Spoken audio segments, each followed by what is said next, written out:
los dijo: id, y puestos en pie en el templo, anunciad al pueblo todas las palabras de esta vida. Habiendo oído esto, entraron de mañana al templo y enseñaban. Entre tanto vinieron el sumo sacerdote y los que estaban con él, y convocaron al concilio y a todos los ancianos de los hijos de Israel, y enviaron a la cárcel para que fuesen traídos. Pero cuando llegaron los alguaciles, no hallaron en la cárcel. Entonces volvieron y dieron aviso, diciendo: por cierto, la cárcel hemos hallado cerrada por toda seguridad, y los guardas afuera de en pie ante las puertas, mas cuando abrimos a nadie hallamos dentro.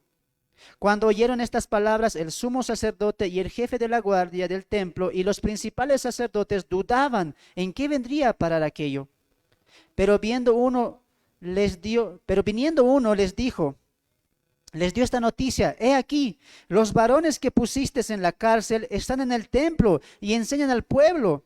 Entonces fue el jefe de la guardia con los alguaciles y los trajo sin violencia, porque temía ser apedreado por el pueblo. Cuando los trajeron, los presentaron en el concilio, y el sumo sacerdote les preguntó, diciendo: ¿no os mandamos estrictamente que no os enseñasen en ese nombre? Y ahora habéis llenado a Jerusalén de vuestra doctrina, y queréis echar sobre nosotros la sangre de este hombre. Respondiendo Pedro y los apóstoles dijeron: es necesario obedecer a Dios antes que a los hombres. El Dios de nuestros padres levantó a Jesús, a quien vosotros matasteis colgando en un madero. A este Dios ha exaltado con su diestra por príncipe y salvador, para dar a Israel arrepentimiento y perdón de pecados. Y nosotros somos testigos suyos de estas cosas, y también el Espíritu Santo, el cual ha dado Dios a los que obedecen. Ellos, oyendo esto, se enfurecían y querían matarlos. Entonces, levantándose en el concilio, un fariseo llamado Gamaliel, doctor de la ley, venerado de todo el pueblo, mandó que se saque fuera por un momento a los apóstoles. Y luego dijo: varones israelitas, mirad por vosotros lo que vais a hacer respecto a estos hombres. Porque antes de estos días se levantó Teudas, diciendo que era alguien. A este se unió un número como de 400 hombres, pero él fue muerto, y todos los que le obedecían fueron dispersados y reducidos a nada. Después de esto también se levantó Judas, el Galileo, en los días del censo, y llevó en pos de sí a mucho pueblo. Pereció también él, y todos los que obedecían fueron dispersados. Y ahora os digo: apartaos de estos hombres y dejadlos, porque si este consejo y esta obra es de los hombres, se va a desvanecer. Mas si es de Dios, no la podéis destruir. No seáis tal vez hallados luchando contra Dios. Y convinieron con él, y llamando a los apóstoles, después de azotarlos, les intimaron para que no hablasen en el nombre de Jesús, y los pusieron en libertad. Y ellos salieron de la presencia del concilio, gozosos de haber sido tenidos por dignos de padecer afrenta por causa del nombre. Y todos los días en el templo y por las casas no cesaban de enseñar y predicar a Jesucristo. Tomen asiento. La historia de Hechos nos abre mucho la mente y el corazón. Y dentro de esta parte de la historia va a llegar mucho en nuestros corazones sentimientos como ira, enojo, incluso hasta mofa muchas veces. Y ustedes van a ver por qué. Así que vamos a comenzar. Persecución renovada, proclamación y confianza ratificada. Vamos a ver 4 puntos importantes. La primera es las credenciales de los apóstoles.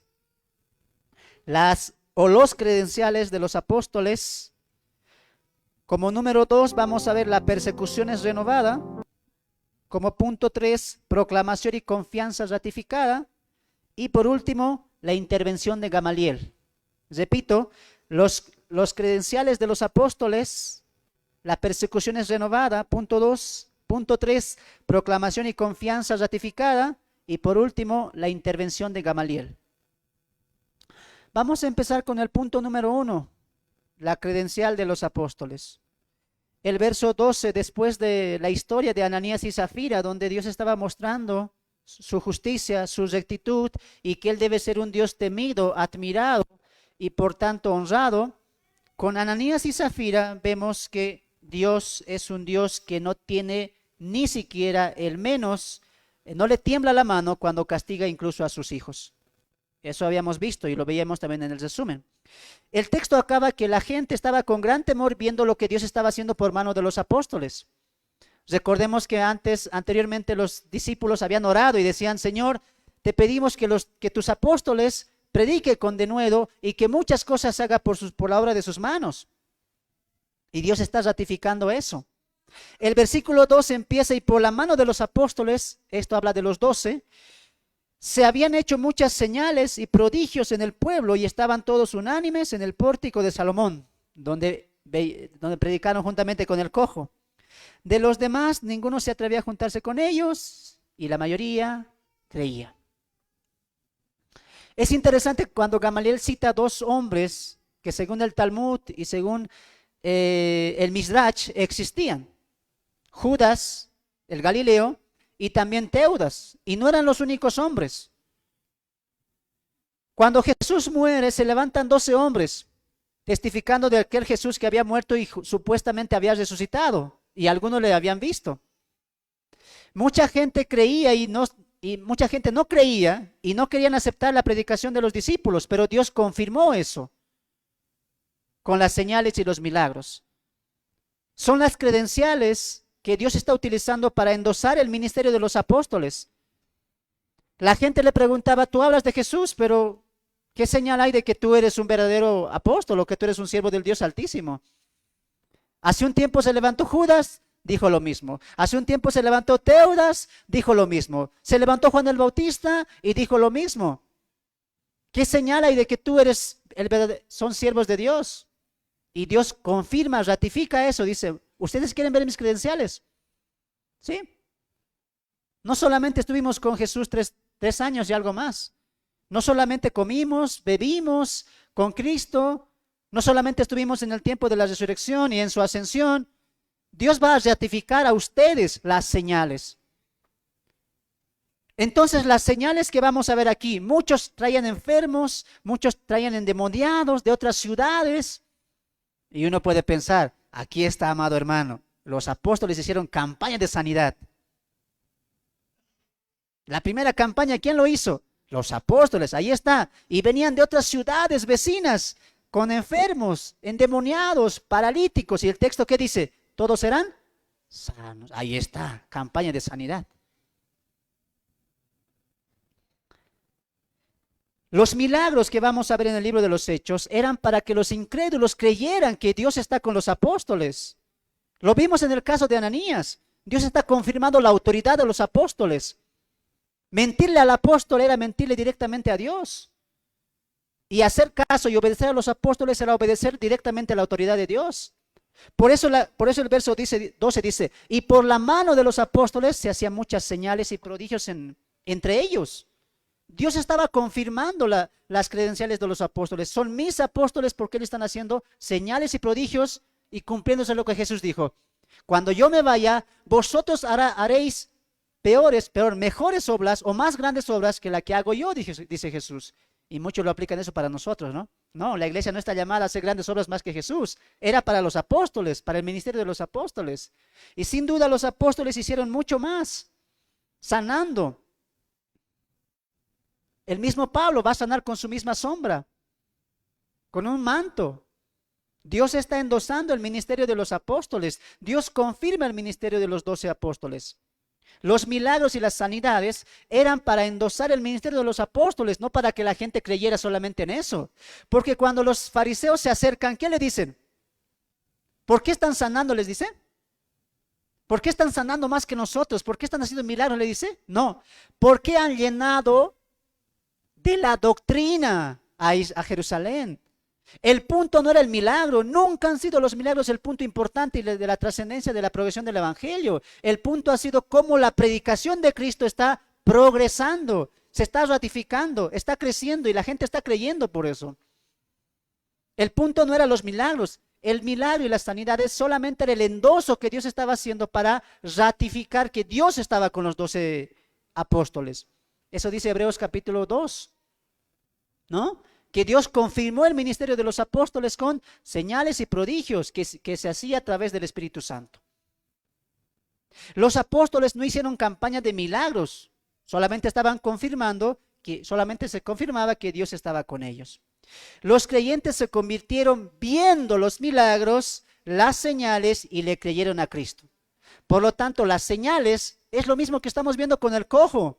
El cojo era el gancho para que la gente escuche el evangelio y crea el evangelio. Los milagros y las sanidades que está haciendo aquí Pedro y los 11 apóstoles, son señales que los incrédulos viendo creen.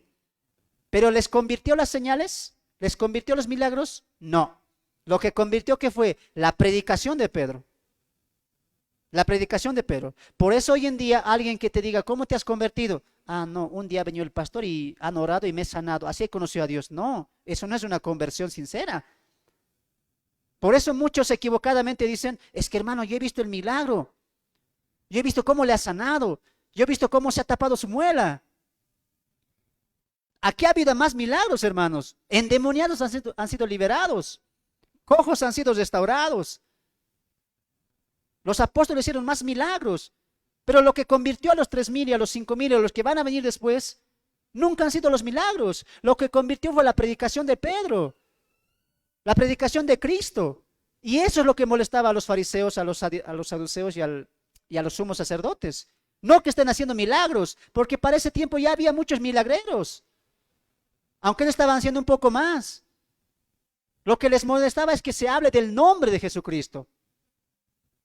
Por lo tanto, la gente que venía a los apóstoles, dice el texto, que crecía en sí el número de hombres y mujeres que habían creído al Señor.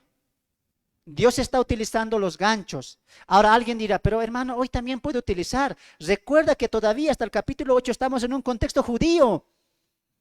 Y los judíos sí o sí querían ver señales. No se puede aplicar esto hoy y decir, hermanos, para que crean en Cristo, vengan, van a haber sanidades. Y si no pasa, ¿me estás diciendo que vamos a creer a Cristo porque vamos a ver milagros? No.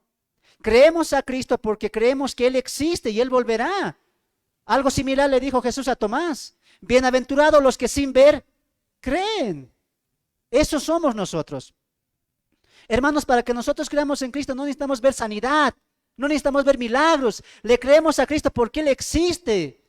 El autor de los Hebreos dice eso. El que se acerca a Dios es necesario que le crea, que le hay, que Él existe.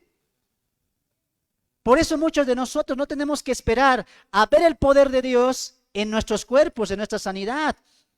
Tú no puedes condicionar a Dios. Yo quiero ver tu poder, yo quiero ver tu gracia, yo quiero ver tu amor. Sáname. Estás condicionando a Dios. Los creyentes hoy en día adoramos a Dios, alabamos a Dios por quién es Él, aunque Él no nos sane. Los milagros no ocupan gran importancia dentro de la fe.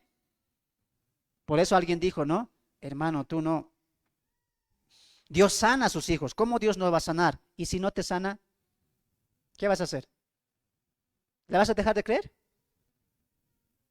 Vamos a seguir creyendo, porque nuestra fe, nuestro amor, nuestra confianza no se condiciona a lo que Dios puede hacer por nosotros, porque Dios ya hizo la más grande obra. La más grande obra fue que Dios envió a su Hijo y eso es suficiente. El foco no está en los milagros, el foco está en lo que Cristo es. Y dice el texto del capítulo, verso 14, que muchos creían, hombres y mujeres, porque habían aceptado y creído al Señor. No dice porque han visto los milagros. Han creído al Señor. Y desde el capítulo 1 vemos que Pedro sí está predicando el Evangelio. Utiliza ganchos, sí. Pero al final lo que convierte es la predicación del Evangelio, no los milagros, no las sanidades.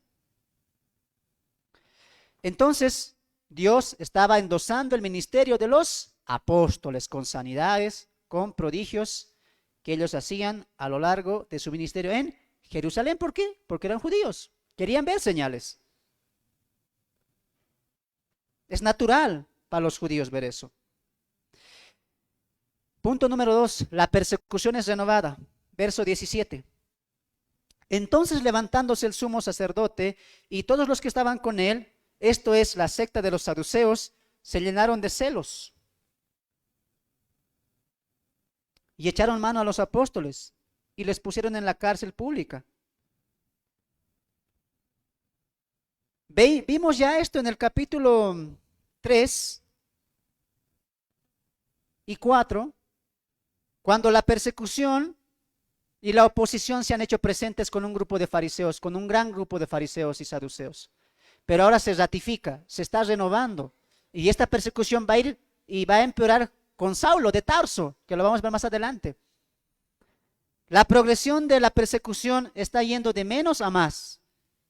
Los dejaron libre, pero siguen predicando. Volvamos a ver la oposición. Cuando va a llegar el clímax de la oposición es con Saulo encarcelando y también apresando a muchos cristianos. Ahí se va a llegar el clímax de la persecución tras la muerte de Esteban. Empezó la gran persecución por Herodes. Eso lo vamos a ver más adelante. Pero aquí vemos que la persecución es nuevamente renovada. La oposición ha vuelto. ¿Quiénes se levantaron? El sumo sacerdote, los que estaban con él, los saduceos. ¿De qué se han llenado? De celos. ¿Por qué de celos? ¿Ahora entiendes que nunca fue milagro? El pueblo, ¿a quién veía como los eruditos de la ley? ¿A quién veían como aquellos respetuosos que entendían toda la ley? A los sacerdotes, a los saduceos, a los fariseos. Están teniendo celo de la enseñanza de los 12 apóstoles. Ellos están ganando más personas que nosotros. Están predicando en el templo de Salomón y ganan 1,000, 2,000 personas y a nosotros ya no hay quien nos escuche. Tenían celo de la enseñanza de los 12 apóstoles. Y consecuencia de eso, ¿qué hacen? Los encarcelan. Los encarcelan. Y echaron mano a los apóstoles, ahí se entiende que son los 12, a los 12 apóstoles y los pusieron en la cárcel pública. Los han encarcelado por la enseñanza que ellos tenían. Ha vuelto la persecución, ha vuelto la oposición. Pero Dios no los deja. La liberación divina no se deja esperar. 19. Mas un ángel del Señor abriendo de noche las puertas de la cárcel y sacándolos dijo: id y puestos en pie en el templo y anunciad al pueblo todas las palabras de esta vida.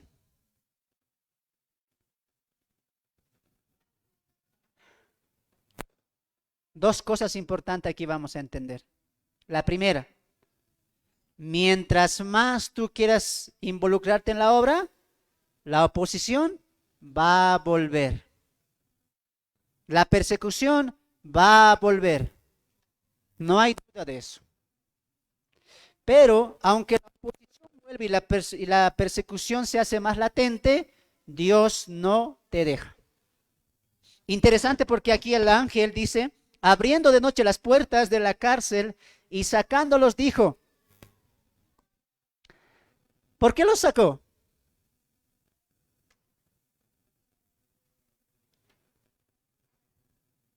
Esto es doctrina, hermanos, hermanas.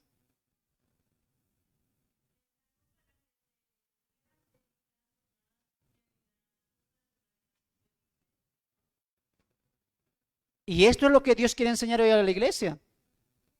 Muchos de nosotros queremos salir de la enfermedad, salir de la crisis, pero ¿para qué? El ángel los saca y le dice: se han de cansar, no les dieron de comer, descansen. Pedro y los otros 11 no dijeron: bueno, ahora es un tiempo de break, a descansar, mañana volvemos al templo.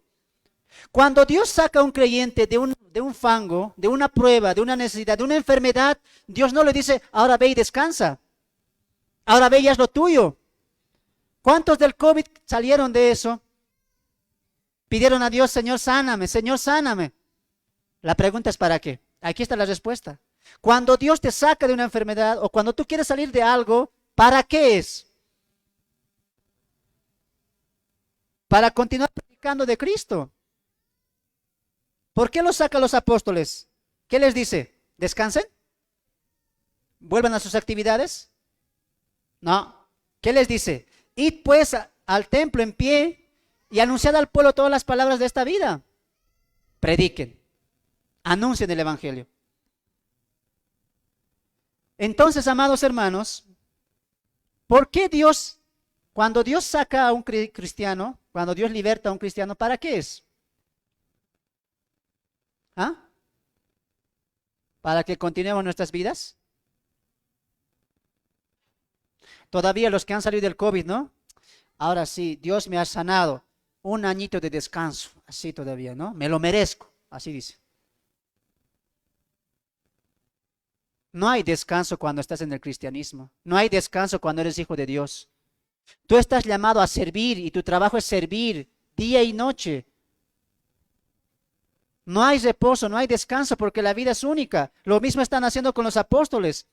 El ángel los saca de manera divina, celestial, increíble, maravilloso y le dice, ahora sí salgan. Si los voy a sacar no es para que descansen, no es para que vayan a comer, ven y vayan y prediquen el evangelio. Los que estamos acá estamos padeciendo mucho, de distinta manera. Pero si Dios te saca, ¿qué será lo primero que hagas? Los que están enfermos aquí. Si te sanas, ¿qué va a ser lo primero que vas a hacer?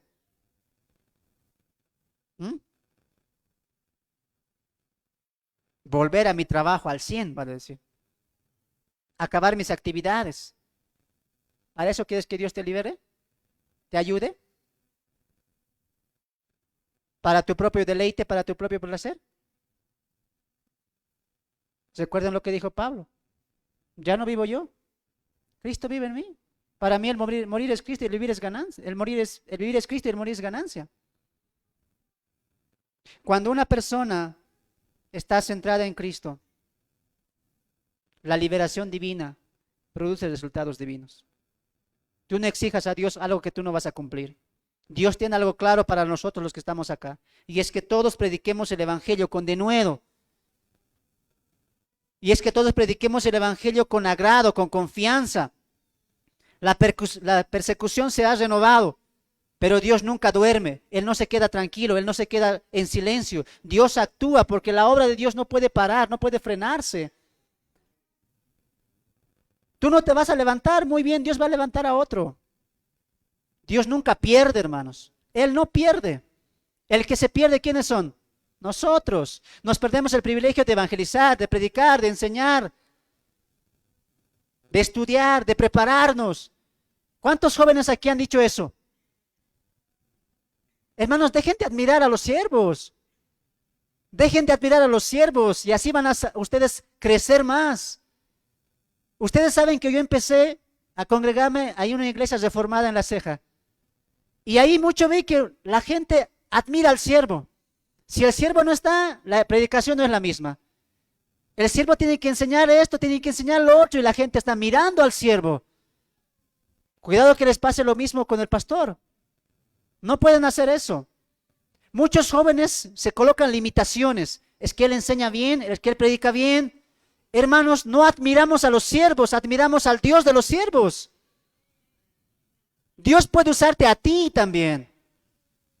Cuando tú empiezas a creer eso, tú vas a ver la gloria de Dios en tus vidas, sean hombres o mujeres.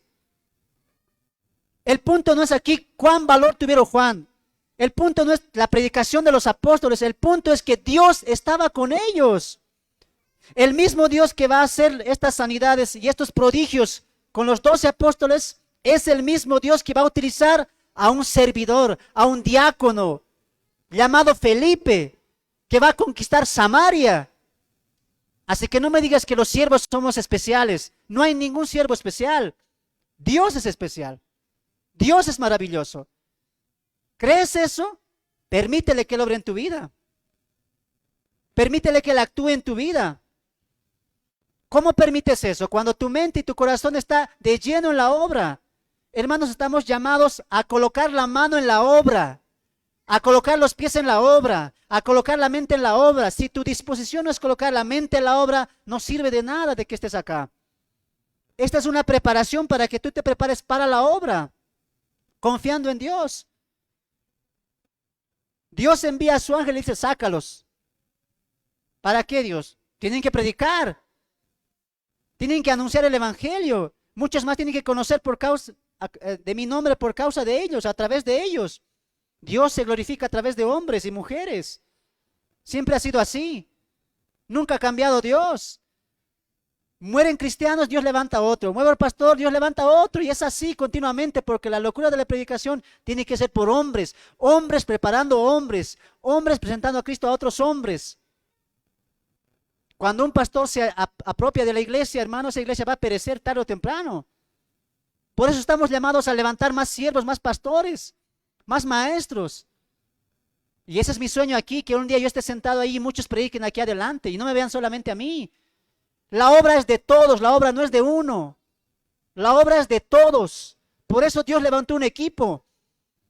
No solamente era con Pedro, no solamente era con Jacobo, no solamente era con Juan. Levantó 12 hombres porque esto es de un equipo, hermanos. Todos estamos llamados al servicio, todos. La oración de los hombres en el capítulo 4, ¿qué oraron? Señor, permite que tus apóstoles prediquen. Derrama el Espíritu Santo y ellos ya están predicando. Dios no tiene favoritos. Dios no tiene grandes hombres. Dios tiene hombres miserables, pobres, pero que Dios los hace grandes con su misericordia. Cuando entiendas eso, tu vida va a cambiar, tu ministerio va a cambiar, tu vida espiritual va a cambiar, porque tú vas a ver la obra pensando que Dios está contigo. Y si Dios está contigo, ¿algo va a fallar? Lo dice Gamaliel más adelante. Porque cuando es de Dios, ¿quién lo puede destruir? Nadie.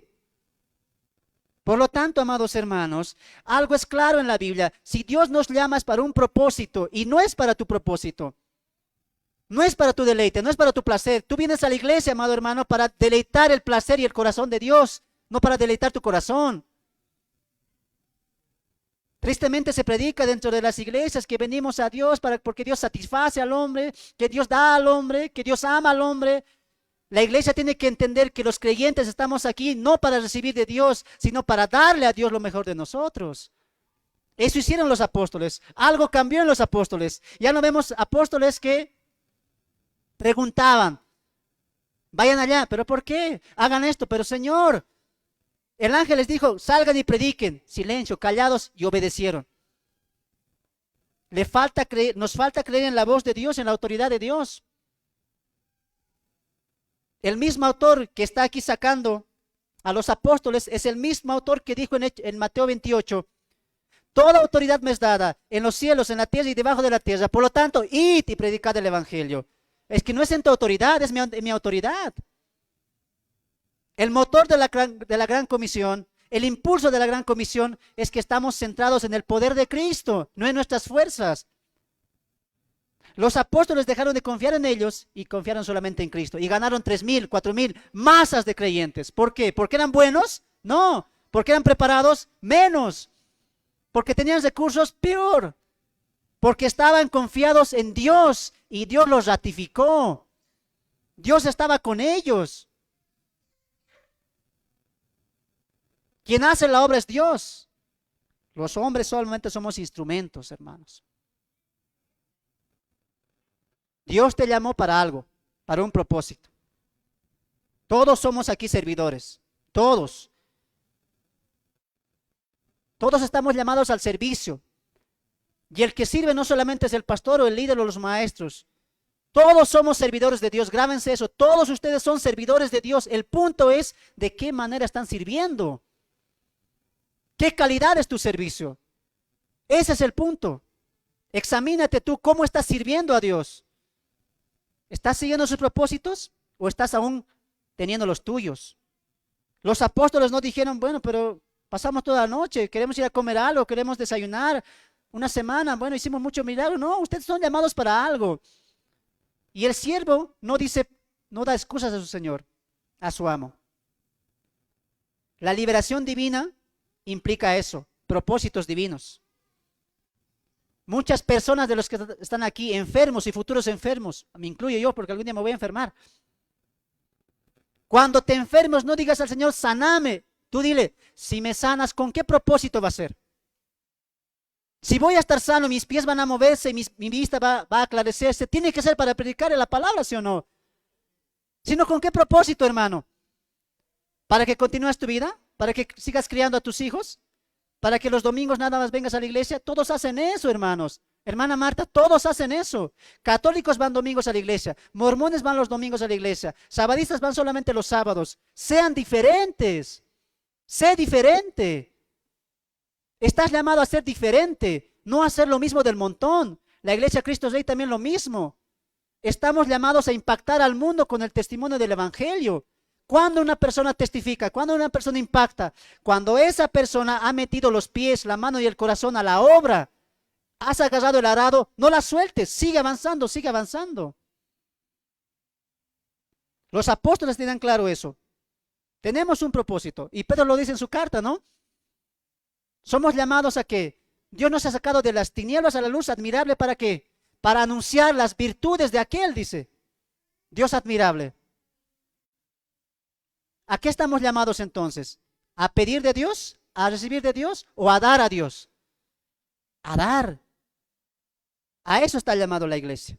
Si Dios te va a sacar de alguna situación, tú di, ahora sí, Señor, yo voy a cumplir la gran comisión.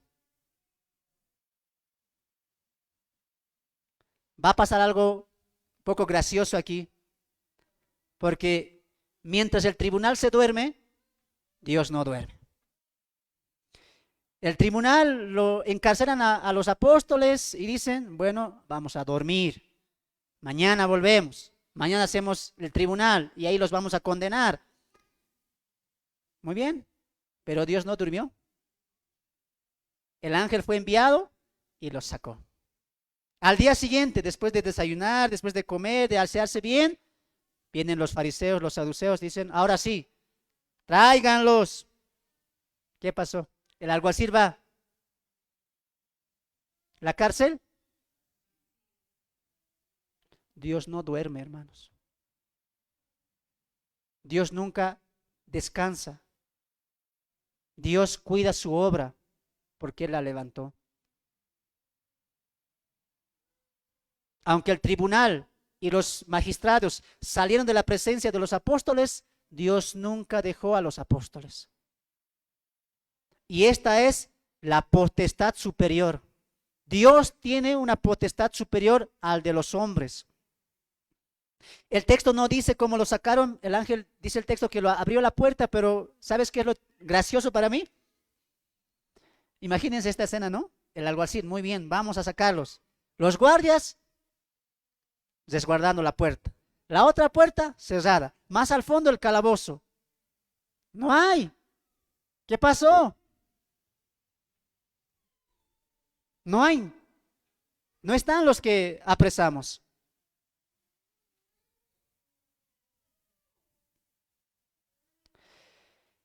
(24) Cuando oyeron el mensaje de este alguacil que dijo que ya no estaba nadie en la cárcel, el sumo sacerdote y el jefe de la guardia del templo y los principales sacerdotes dudaban.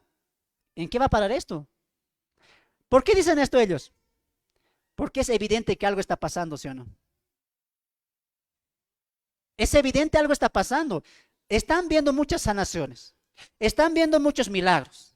Están viendo a 12 hombres que ni siquiera son preparados, ni siquiera son hijos de escribas, como lo eran los fariseos, predicando el evangelio con denuedo, las escrituras. Han encerrado a 12 hombres, al día siguiente no están los 12 hombres. Algo está sucediendo. Algo está pasando, no podemos ocultar. ¿Qué va a acabar todo esto? Me encantaría que estos hombres tuvieran la actitud de Gamaliel. Porque Gamaliel sí reconoce que algo está pasando, ¿sí o no?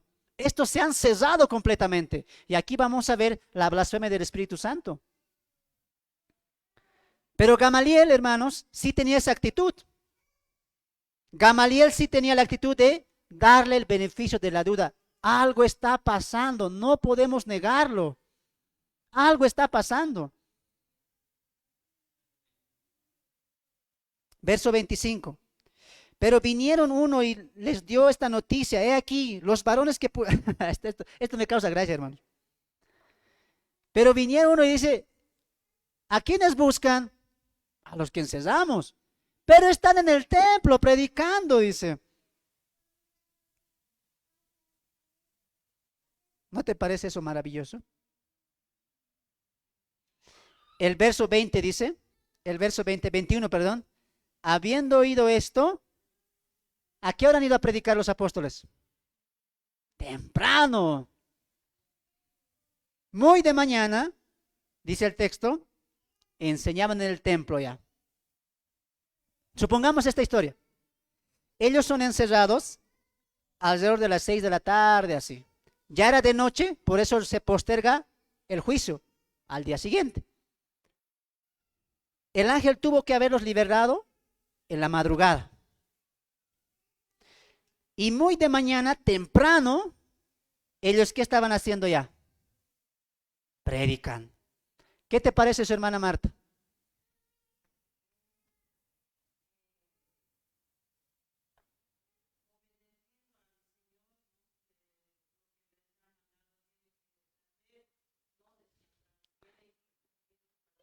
Y la pregunta es, ¿por qué nosotros no somos así?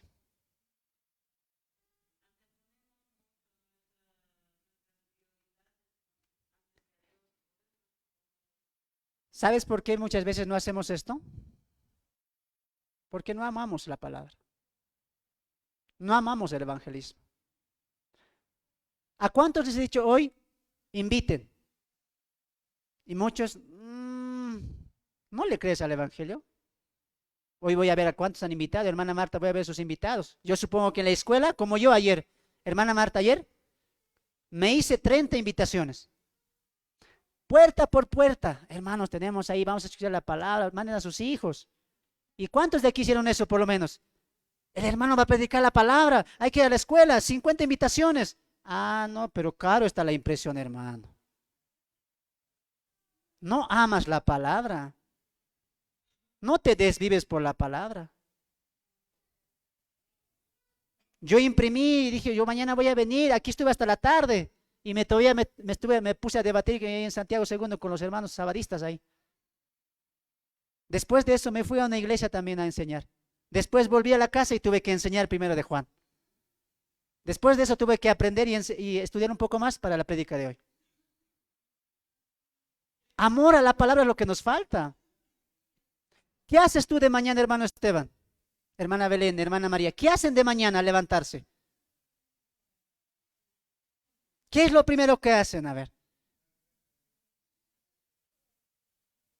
¿Cuántos de aquí han predicado esta semana? No me digan que no hay tiempo, hermanos. Eso es mentira. No me digan que no hay tiempo, porque yo también he trabajado, hermanos. Yo también tengo una familia que mantener. Yo tengo una casa que sustentar. No me digas que no hay tiempo, es una mentira. Siempre hay tiempo para evangelizar, siempre hay tiempo para salir. Para los que están trabajando y los que están mirando acá. Cuando yo trabajaba, hermanos, a las 6 salía y me venía a la plaza a predicar. Hasta hacíamos competencia con unos jóvenes. No me digas que no hay tiempo, hermano. No me digas que estás cansado. El punto es tú no amas la palabra.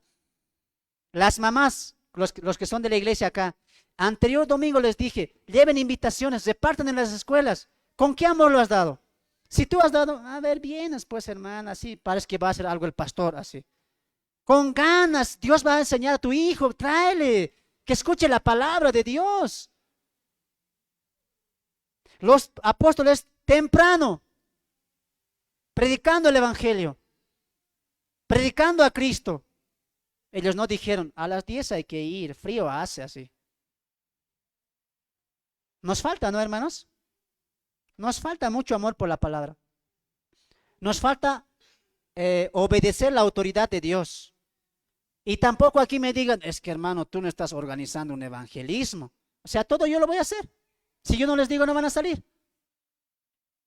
Todos estamos llamados a evangelizar en tu casa, en tu comunidad, a tu zona, tú puedes salir a un parque. El punto es que tienes que confiar en Dios y obedecer su mandamiento y creer que hay. Yo les voy a contar algo, mira. Ayer estaba saliendo a las casas y golpeaba y le decía, buenas tardes, somos de la iglesia y mañana vamos a tener actividad con los niños. Yo repartí casi 30 invitaciones. Obviamente Dios sabe quiénes van a venir, ¿no? Pero yo hice mi trabajo, hermanos. Yo ya les dije, están invitados, vengan, vamos a aprender la palabra. Lo mismo lo que hoy día va a pasar, hermanos. Los que están en servicio, los que van a dar a los 5 colores, hágalo con empeño, creyendo que eso va a sembrar en sus corazones de los niños. Crean la palabra, hermanos. Créanla. Dios puede hacer muchas cosas y aunque no vemos convertidos ahora, la palabra va a estar sembrada en el corazón del niño, en el corazón de las mamás o en sus corazones el día de hoy con este mensaje. El punto es que estamos llamados a sembrar y Dios da el crecimiento. Pero cuando no tenemos corazones dados o inclinados a la obra va a fracasar. No va a ser adecuada. Al día siguiente los importantes se reunieron, la cárcel estaba vacía, llega un hombre y les dice, no están porque están en el templo de Salomón predicando. ¿Y desde qué hora están ahí? Temprano. Predicando de Cristo. Muy bien, tráiganlos. La persecución se ha renovado y no va a cesar. Punto número 3, proclamación y confianza ratificada.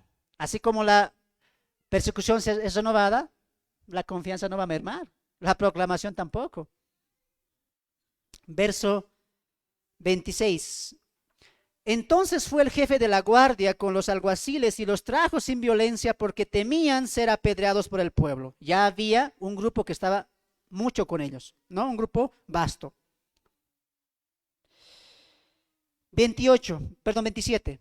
Cuando los trajeron, los presentaron en el concilio, está hablando de los 12 apóstoles, y el sumo sacerdote les preguntó, ¿qué les preguntó?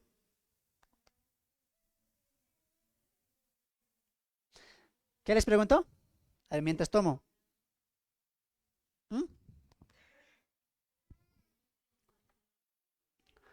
A ver, aquí a la pareja que siempre se sienta adelante, a ver. ¿No les parece raro, hermana Belén, hermano Marcos? ¿Cuál tenía que ser la pregunta obvia? No. Sigan la historia, pues. ¿Qué preguntarían ustedes? Según la historia. ¿Qué preguntarías tú, Cintia? Allá las hermanitas. ¿Qué preguntarían? ¿Cuál sería la pregunta más obvia? ¿Cómo han salido? Esa sería la pregunta obvia. ¿Cómo han salido? ¿Cómo se han liberado si el guardia está ahí, las 2 puertas están cerradas, vemos el mismo seguro? ¿Cómo han salido?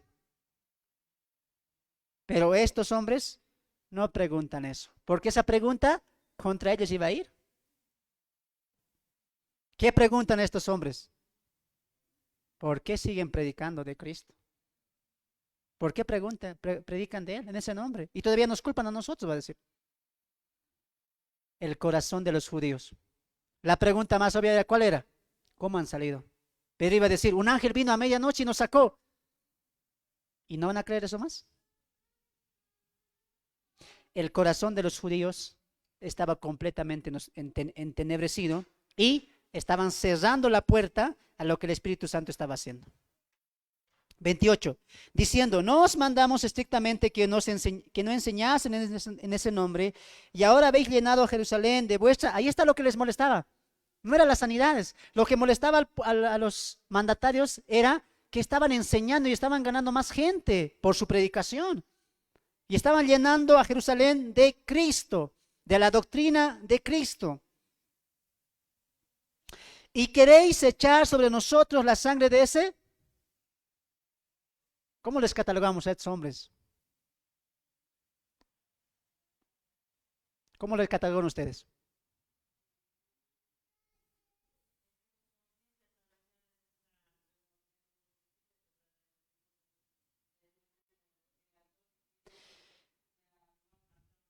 La conciencia ellos no les va a remorder, ¿sabes por qué? Porque ellos van a continuar más adelante, los van a azotar. Estos hombres están completamente cesados. No quieren reconocer lo que están viendo, hermanos. Está bien, no crean a los apóstoles. Miren aquí a ver esta parte.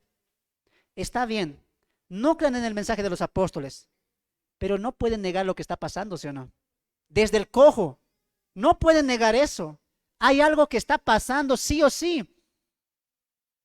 ¿Y quién está haciendo todo eso? El Espíritu Santo. Cuando estos hombres están rechazando las manifestaciones del Espíritu Santo en milagros, ¿qué están haciendo? El pecado imperdonable, la blasfemia contra el Espíritu Santo. ¿Qué es la blasfemia contra el Espíritu Santo? ¿Saben la historia esa? Jesús está sanando, ¿no? ¿Y qué le dicen los fariseos? No es esto obra de Dios, es por el poder de Belcebú. Y Jesús le dice, quien hable contra el Hijo del Hombre, el varón, será perdonado. Pero el que hable contra el Espíritu Santo no será perdonado ni en esta vida ni en la venidera. Esa es la blasfemia del Espíritu Santo. ¿Qué es la blasfemia del Espíritu Santo? La blasfemia del Espíritu Santo es cuando una persona niega la manifestación del Espíritu Santo aunque la está viendo. Los fariseos vieron que Jesús sanó, pero aún así resistieron esa verdad. Y Jesús le dice, esa es la blasfemia del Espíritu Santo, ese es el pecado imperdonable. Y los fariseos, los Sanedrín y los sumos sacerdotes, eso están haciendo aquí. Están utilizando el pecado imperdonable que es la blasfemia contra el Espíritu Santo. Están negando el obrar y el mover del Espíritu Santo. Ahora, no es pecado imperdonable porque Dios no lo va a perdonar. No lo vean así. No es que dicen, bueno, han cometido ese pecado, nunca más les voy a perdonar. No, el pecado imperdonable no es porque Dios no da el perdón. O porque Dios lo dice, han pecado y eso no tiene perdón. Sino porque esa persona o ese grupo se ha puesto en esa posición. Voy a dar un ejemplo. Cuando alguien está en su casa, supongamos que está ahí un enfermo de cáncer, en casa, muy bien, y le dice, alguien golpea la puerta, el enfermo abre, y hay dos personas, un médico y un paciente. Y el médico le dice, he venido a traerte la cura. ¿Estás con cáncer? Sí. ¿Y es cáncer terminal? Sí. Mira, tengo la cura. Y aquí está el testimonio. Este hombre como tú tenía cáncer y se ha sanado. Cuéntale, sí, me sané. A través de esta cura yo me sané. Esta cura sí sirve. Póntela. Mira lo que la cura hizo en mi vida. Ahora imagínense que ese enfermo cierre la puerta al médico y al paciente que ha sido sanado. ¿Qué se está haciendo? ¿Qué se está haciendo el que le cerró la puerta? Solito se está yendo a la ruina. Solito se está matando. No quiere cura. Ha escuchado el testimonio del hombre. Yo estaba como tú, con cáncer, pero este médico vino, me colocó la cura y fui sanado. Acepta esta verdad. El hombre, ¿qué dice? Cierra la puerta. Pero estás viendo a un hombre sano. Cierra la puerta. Eso es la blasfemia del Espíritu Santo. La gente está viendo, los judíos están viendo el mover del Espíritu Santo, el obrar del Espíritu Santo, el testimonio del Espíritu Santo y aún así cierran la puerta. ¿Por qué no tiene perdón? ¿Porque Dios no los perdona? Porque ellos han cerrado la puerta al Espíritu Santo. Esa es la blasfemia del Espíritu Santo. ¿Entendieron?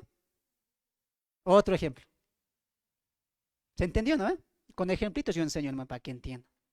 Entonces, el pecado imperdonable o la blasfemia del Espíritu Santo es cuando un hombre o un pueblo, como en este caso, cierra el testimonio del Espíritu Santo. Aquí los hombres debían preguntar, ¿cómo salieron? Y Pedro hubiera respondido, de esta manera, algo está pasando. Están negando constantemente desde el cojo que fue sano, desde la multitud que fue predicada, desde el don de lenguas que se les repartió a los apóstoles en el aposento alto. Ahora, con los milagros cantidades, siguen rechazando el obrar del Espíritu Santo. Están cerrando su corazón al Espíritu Santo. Por lo tanto, ¿quién se coloca en ese punto? El hombre, no Dios. ¿Los cristianos pueden blasfemar contra el Espíritu Santo? ¿Mm? ¿Sí o no? como dijo, ¿no?, este famoso predicador escatólogo, Darío Salas, ¿no? ¿Han escuchado algunas veces sus prédicas? Yo lo escuchaba, hermanos, antes, cuando era niño, niño espiritual, porque sinceramente sus prédicas escatológicas son muy básicas, muy infantiles, ¿no? Él dijo lo siguiente: en la Biblia hay pecados imperdonables, y son tres, dice, ¿no? Uno, Dios nunca va a perdonar a aquel que se coloque la marca de la bestia. Dios nunca va a perdonar a aquel que caiga de la gracia. Ha sido cristiano y vuelva atrás. Dios nunca va a perdonar más. Dice Hebreos, ¿no ve? No queda más, dice, ¿no ve? No queda más. No hay más paga. Lo único que le queda, ¿qué es? ¿Ah? Hervor y justicia, dice, no. El hombre, ¿qué les dije que se llama? Ya me fue su nombre también. Este predicador dice eso, ¿no? Uno, los que se coloquen en la marca, Dios no les va a perdonar jamás. Segundo, los que caigan de la gracia, los que vuelvan atrás del evangelio, Dios no los va a perdonar, ya no les queda más. Pisotearon la sangre de Cristo, citando a Hebreos, mal todavía. Y lo tercero, aquellos que blasfemen contra el Espíritu Santo no tienen perdón de Dios, dice él. Porque falta comprensión bíblica. Para empezar, el autor de los Hebreos no está hablando de que cristianos pierden la salvación. Está siendo retórico. Eso es otro tema. Pero aquí la blasfemia del Espíritu Santo no es que uno dice Espíritu Santo y empieza a maldecir, y empieza a decir malas cosas. Has blasfemado. Eso no es blasfemia contra el Espíritu Santo. Por eso alguien se cuida, ¿no ve? ¿No será que he hablado contra el Espíritu Santo? ¿No será que he dicho algo feo contra el Espíritu Santo? Eso no es blasfemia contra el Espíritu Santo. Blasfemia contra el Espíritu Santo es rechazar la obra del Espíritu Santo, negar la obra del Espíritu Santo, cerrar mi corazón a lo que el Espíritu Santo está manifestando. Entonces, ¿la iglesia puede hacer eso? No, porque la iglesia ya ha creído. La iglesia cree que el Espíritu Santo está vigente. La iglesia cree que el Espíritu Santo se manifiesta. La iglesia cree que el Espíritu Santo mora en nosotros. ¿Cómo un creyente va a hacer la blasfemia del Espíritu Santo? Es imposible. Porque el creyente cree. Pablo en Corintios, ¿qué dice? Que todo lo que viene de Dios no blasfema contra la autoridad de Cristo. El creyente no puede blasfemar porque ya ha creído el Evangelio. Entonces, aquí, ¿qué estamos viendo? La blasfemia contra el Espíritu Santo. Estos judíos han cerrado su corazón al mover del Espíritu Santo. ¿Se está escuchando en los parlantes? Joel, no se está escuchando. ¿Ya? Creo que es el micrófono. Hola, hola. No, el micrófono está bien. El micrófono está bien. Entonces, ahí mientras nuestro hermanito soluciona eso, estamos en esta parte, ¿no? La blasfemia del Espíritu Santo. ¿Se entendió una vez más eso? ¿Se entendió? ¿Qué es la blasfemia del Espíritu Santo? No es insultar al Espíritu Santo, por si acaso. No es hablar feas cosas contra el Espíritu Santo. ¿Quieren saber algo más? ¿Qué significa esta vida y la venidera?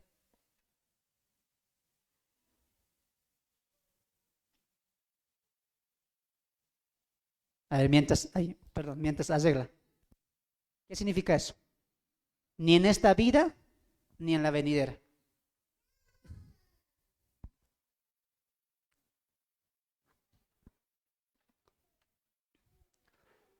¿Ah? ¿Les digo cómo hemos pensado? Esta vida, pues. La venidera, la que viene de los cielos. Así se entiende, ¿no ve? ¿Así han entendido muchos? Hermano Nelson, ¿así has entendido? No. Esta vida y la venidera no significa que esta vida física y cuando muramos o cuando partamos, esa es la venidera, pues hermano. ¿No? No. Mal se interpreta eso, ¿no? Por ejemplo, los reformados utilizan eso más. Muy mal. Porque no han entendido a qué se refiere eso en el contexto de los evangelios. ¿Quieren aprender qué significa eso? ¿Mm? No. Esta vida y la venidera es aquí en la tierra. ¿Pero por qué se divide en dos? ¿Mm? por los periodos de transición. Esta vida, la vida bajo la ley, y la vida venidera, la vida bajo la gracia. Eso es la vida, no como lo dice el doctor Miguel Núñez, ¿no? La vida venidera, la que vendrá. No, pues hermanos, nos falta comprensión bíblica. Jesús está hablando esa frase en los evangelios, porque sí va a venir una nueva etapa en la dispensación de la gracia.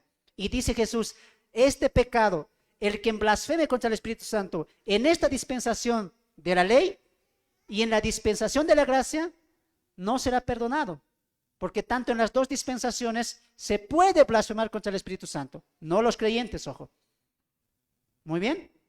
Vida en esta vida y en la venidera no significa vida material y vida celestial. No, está hablando de la transición de los pactos, de la transición de la teología en progresión.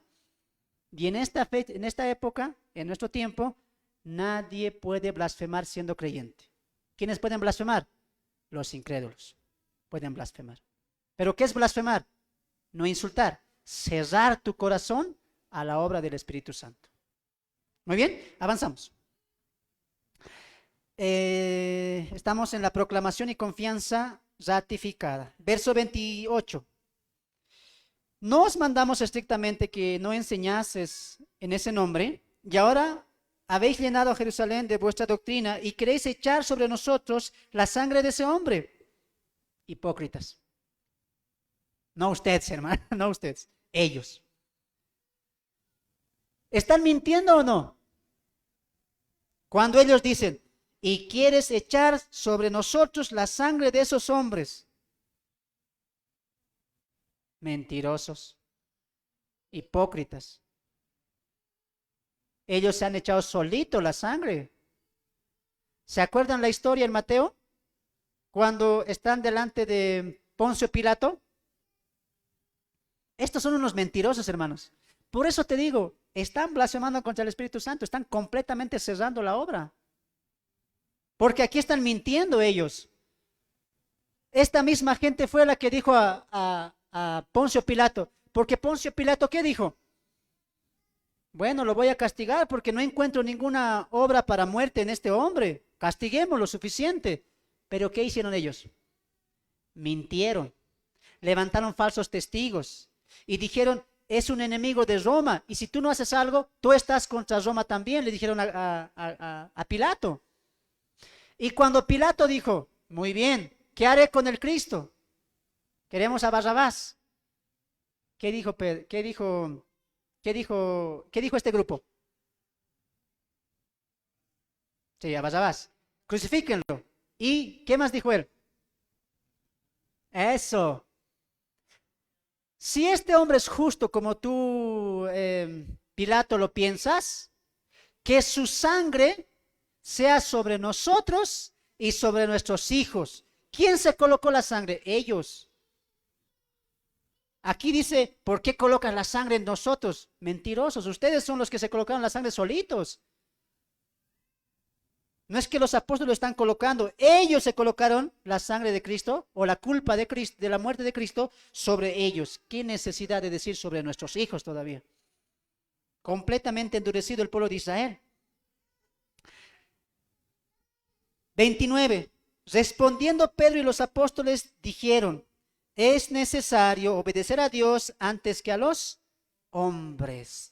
La proclamación y la confianza viene de un punto inicial, la obediencia.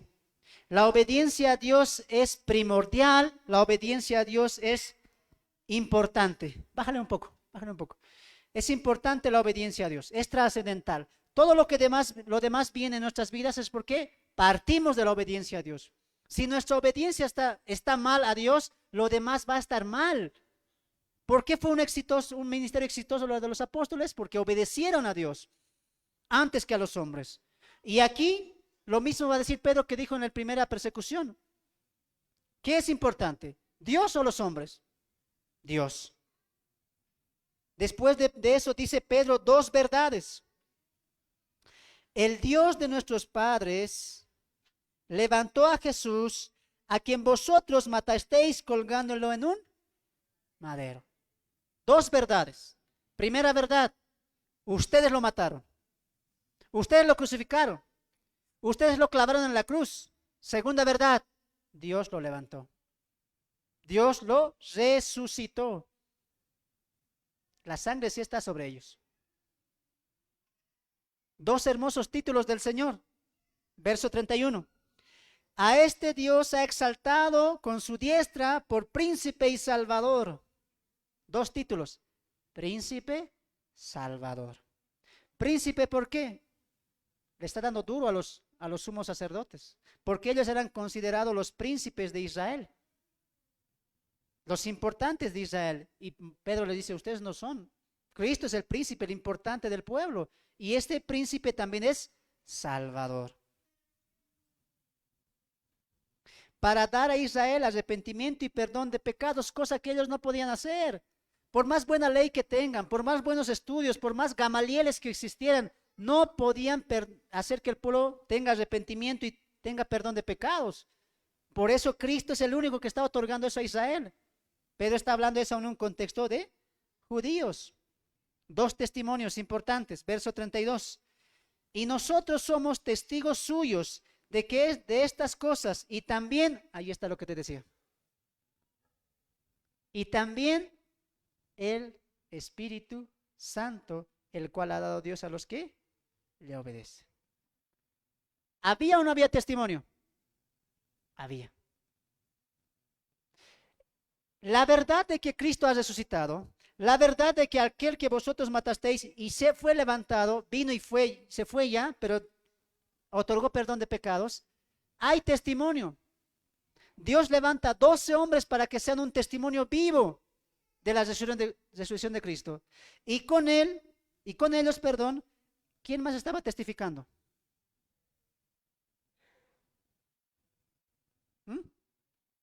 ¿Qué dice el verso 32? Pues, y también el Espíritu. ¿Quién más estaba testificando de la resurrección de Cristo? El Espíritu Santo. Estaban negando el testimonio de 12 hombres y estaban negando el testimonio del Espíritu Santo. Esta es la blasfemia contra el Espíritu Santo. Estaban negando al Espíritu Santo, el cual Dios ha dado a los que le obedecen. 33. Ellos oyendo esto se enfurecían y querían matarlos. ¿Cómo responde Pedro? ¿Tímido? ¿Asustado? ¿Cómo responde? Nuevamente, vosotros lo matasteis, vosotros lo crucificasteis y Dios lo ha levantado. Cuando viene la persecución, cuando viene la ola de oposición, ¿cómo reacciona el creyente? Con más confianza, con más proclamación del Evangelio.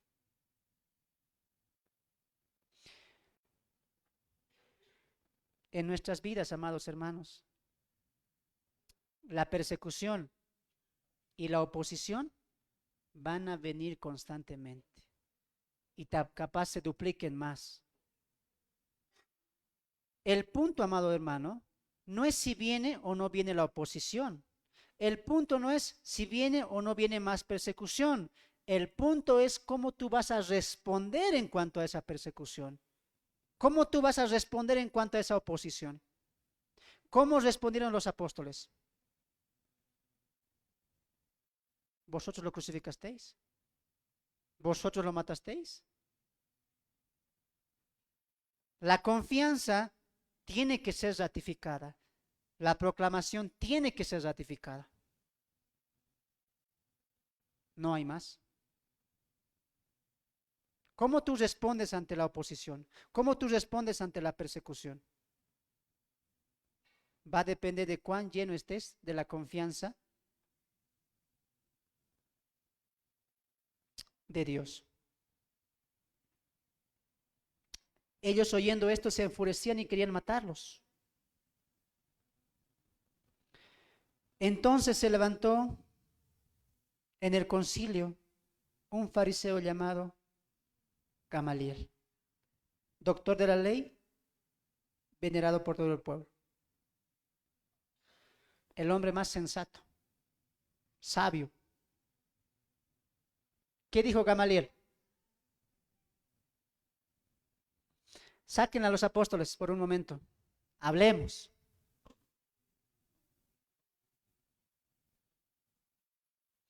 Gamaliel está dando el beneficio de la duda. ¿Qué decían los otros hombres? No es de Dios, no es de Dios, hay que matarlos. Gamaliel, ¿qué dice? ¿Y si lo es? ¿Y si sí? Algo está pasando, no podemos negarlo. Y dice, Judas y Teudas levantaron, se acabó el ministerio. Si esto es de los hombres, va a perecer. Pero si es de Dios, no hay nadie. Cuidado, que estén luchando con Dios.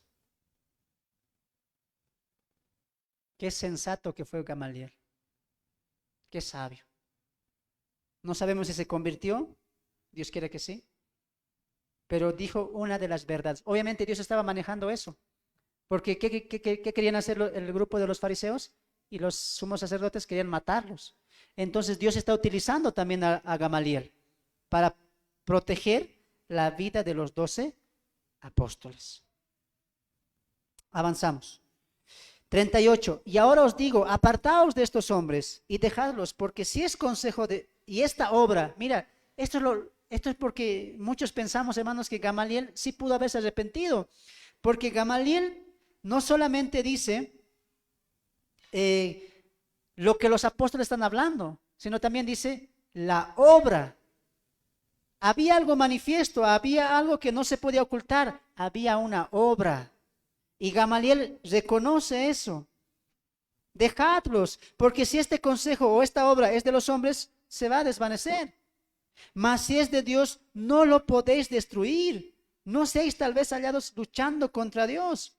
Y conviniendo con él y llamando a los apóstoles, después de azotarlos, les intimaron que no hablasen en el nombre de Jesús y los pusieron en libertad.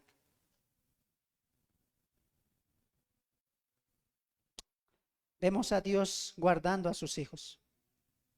Vemos a Dios preservando la vida de sus hijos, porque no es el tiempo. Los 12 apóstoles van a morir, pero no de esta manera. 41.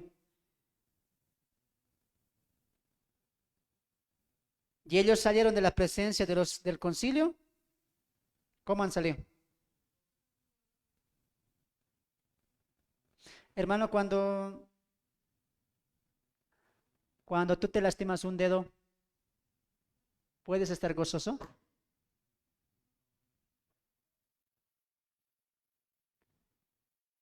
¿Qué había hecho el grupo del Sanedrín con los apóstoles? Les han azotado.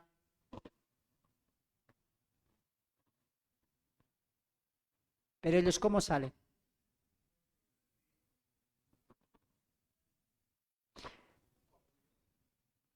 ¿Gozosos porque no sentían el dolor acaso? ¿En qué parte estaban gozosos ellos?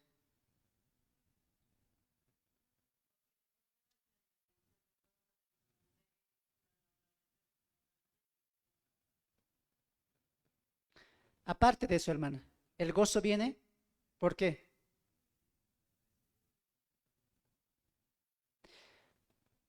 Su cuerpo destruido, su espíritu con gozo, con alegría. ¿Ustedes pueden soportar 2 látigos siquiera?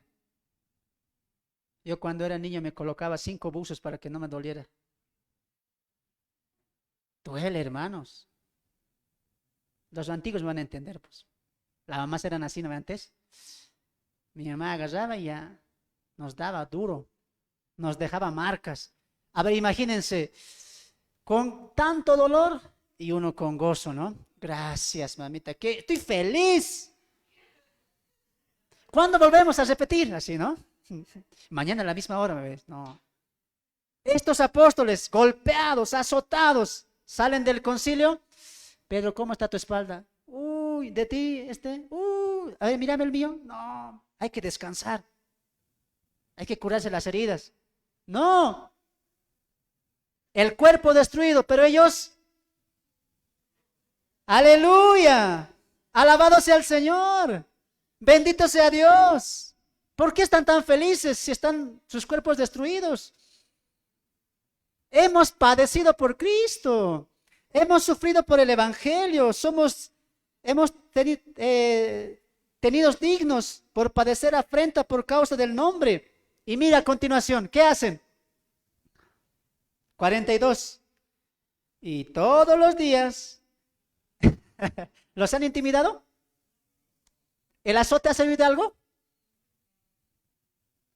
¿La cárcel ha servido de algo?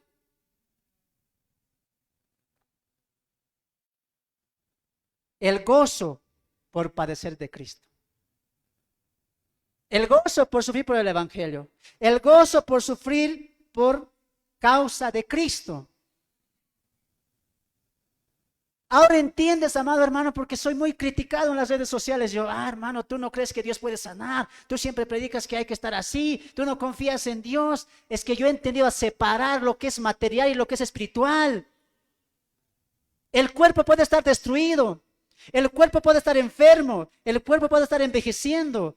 Pero tu espíritu nunca envejece. Por eso Pablo dice, aunque este viejo tabernáculo se va deshaciendo, tenemos una morada eterna con Dios. Y esta leve tribulación produce en nosotros un más grande peso de gloria. El gozo en medio de la tribulación es importante. Ahora, ¿cuándo viene el gozo? El gozo, amados hermanos, no viene, hoy sí aguanté la prédica, el hermano predicó 2 horas, aguanté, qué gozo, eso no es gozo. El gozo no es decir, he ido a la iglesia todo el día. Eso no es gozo, hermanos. El gozo que habla aquí es cuando tú predicas el evangelio y padeces por eso.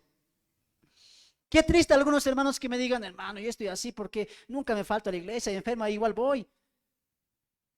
El gozo, amados hermanos, viene cuando tú te involucras en la obra y esta obra trae a tu vida sufrimiento, martirio, decepciones y te van a dejar muchos. Eso es el gozo que trae. Pablo lo dice en Filipenses. Una cosa deseo, conocer a Cristo y padecer como Cristo. Ellos estaban dispuestos a morir por el Evangelio. Tú no experimentas el verdadero gozo porque no predicas el Evangelio, porque eso es el gozo, hermanos. Eso es lo que a uno le alza, le realza, le da vigor y alegría. Ya me imagino a Pedro y a Juan, ¿no? Qué rico el castigo. Qué rico es padecer por Dios, por Cristo. Algo similar le va a pasar a Pablo en Hechos 15, ¿no? ¿Saben lo que pasó en Listra? Estos hermanitos no leen Hechos, no sé qué voy a hacer. ¿Qué pasó con Pablo en Listra? ¿Mm? Ya están yendo a buscar, ¿ya? Cuando Pablo llega a Listra, predica el Evangelio. ¿Cuántos hombres han levantado piedras? Lo han apedreado. Y el texto dice, estaba como muerto. Los judíos le arrastran, ya está muerto Pablo. Lo sacan afuera, que muera ahí. Vuelven, Pablo se levanta. ¿Qué hace? Vuelta a Listra a predicar.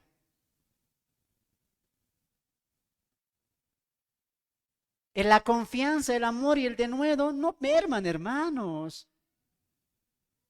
Las circunstancias, la persecución y la oposición se pueden renovar constantemente, pero tu confianza y tu dedicación tiene que ratificarse una y otra vez, constantemente. Aquí los apóstoles dicen salieron llenos de gozo por haberse tenido dignos de padecer afrenta por causa del Señor.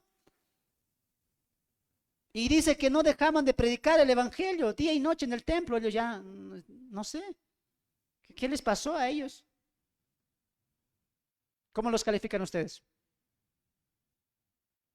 ¿Qué te causa a ti por este lado? A ver, ¿qué te causa estas vidas? Los 12 apóstoles, latigados. Y al día siguiente, en el templo. ¿Qué les causa? ánimo. Más allá. No, hermano, a mí no me causa nada. Dice, ya está bien. A este otro lado. ¿Qué les causa esta historia?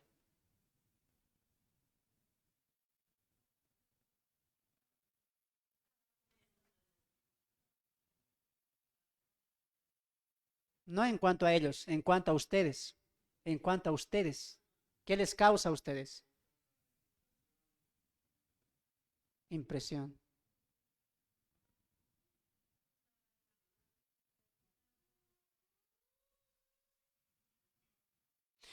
La tribulación va a venir, ¿no? La persecución va a venir. La oposición va a venir. El punto es cómo vamos a responder. ¿Con valor? ¿Con denuedo? ¿O eso va a hacer que merme nuestra fe?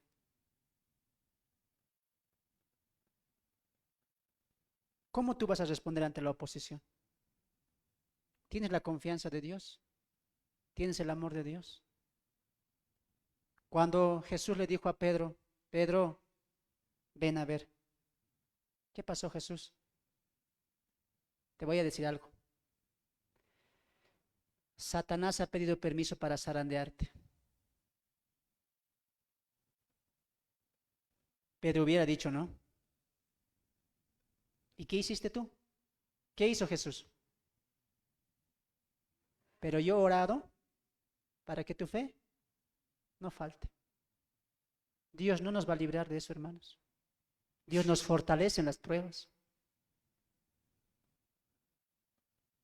Pedro no dijo, pero el Señor declara, Señor, que el enemigo no venga, que no toque mi morada, úngeme con tu sangre. No, Jesús, ¿qué dijo? Te vas a arandear como a trigo. ¿Y Jesús qué hace? Pide al Padre para que tu fe no falte. Las pruebas van a venir, la enfermedad va a venir, la decepción va a venir, el dolor va a venir. ¿Cómo vas a reaccionar? ¿Con confianza o no? ¿Te vas a aprender a gozar en la tribulación o te vas a quejar de eso? Dejen de quejarse. Empiecen a ser agradecidos. Dignos somos por padecer por el Evangelio. Dignos somos. No hay nada más privilegiado, hermanos, que padecer por el Evangelio. No seas como los incrédulos, ¿no? ¿Por qué estás enfermo? Es que yo me he ido a trabajar a Brasil 10 años. Ahí me he lastimado mi cadera, mis ojos, mis manos, pero tengo esto. ¿Por qué has padecido tú? ¿Por qué llega la enfermedad? Porque has tú deseado algo propio, algo físico. ¿Sabes cuándo causa alegría, hermanos? ¿Sabes cuándo causa alegría? Cuando eso tú lo has desvivido por Cristo.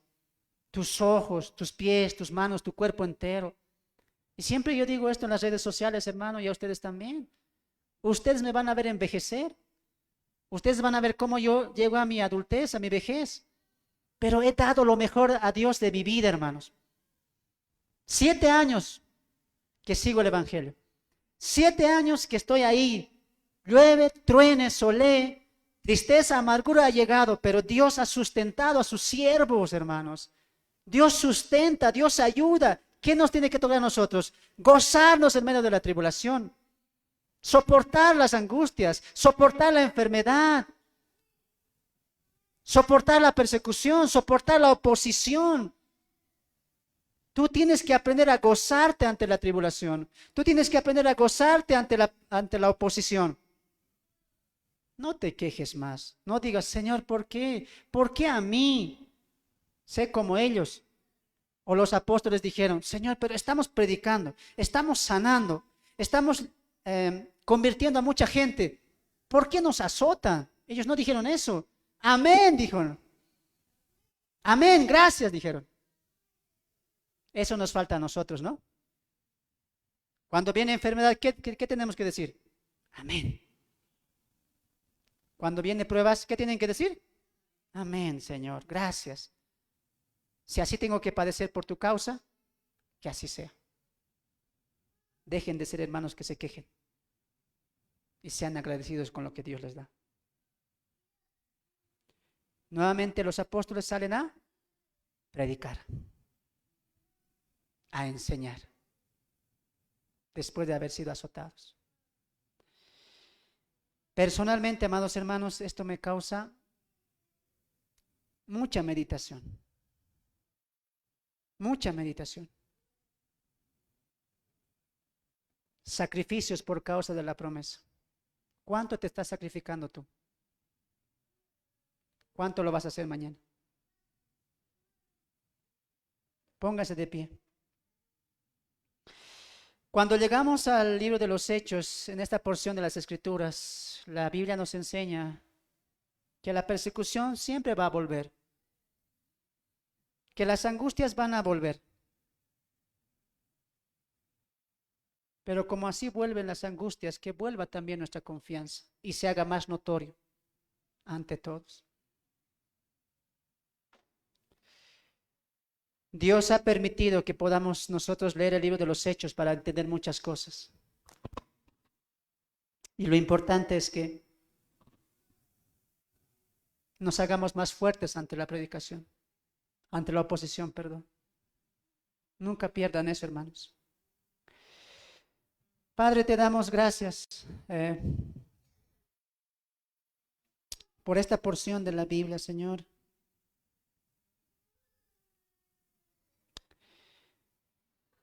Señor, cada vez que vemos a los apóstoles, a la iglesia primitiva, no podemos evitar, Señor, sentirnos mal por nuestras vidas y por el grado de compromiso que tenemos. Señor, lo vimos desde capítulos antes, que ellos vendían sus casas, no dejaban de orar, no dejaban de estudiar la palabra. Ahora vemos, Señor, a tus apóstoles con denuedo, sin miedo, sin dudas,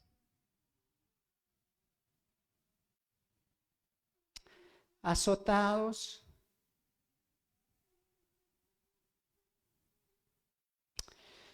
Señor, muchos de nosotros no estamos pasando ni la mitad de esto, Señor. Ni la mitad de esto estamos pasando. No sé cuánto nos falte, Señor. No sé cuánto nos falte, Señor. Pero de hecho es mucho. Nosotros cuando viene una prueba, Señor, cuando viene la oposición, rápido nos desanimamos. Rápido, Señor, nos caemos. Dejamos las cosas para después. Somos tan fáciles de desanimar. Quisiéramos, Señor, tener este denuedo de estos apóstoles, Señor. Delante de hombres preparados, delante de hombres estudiantes, estudiosos, Señor, autoridades, no se han callado, Señor.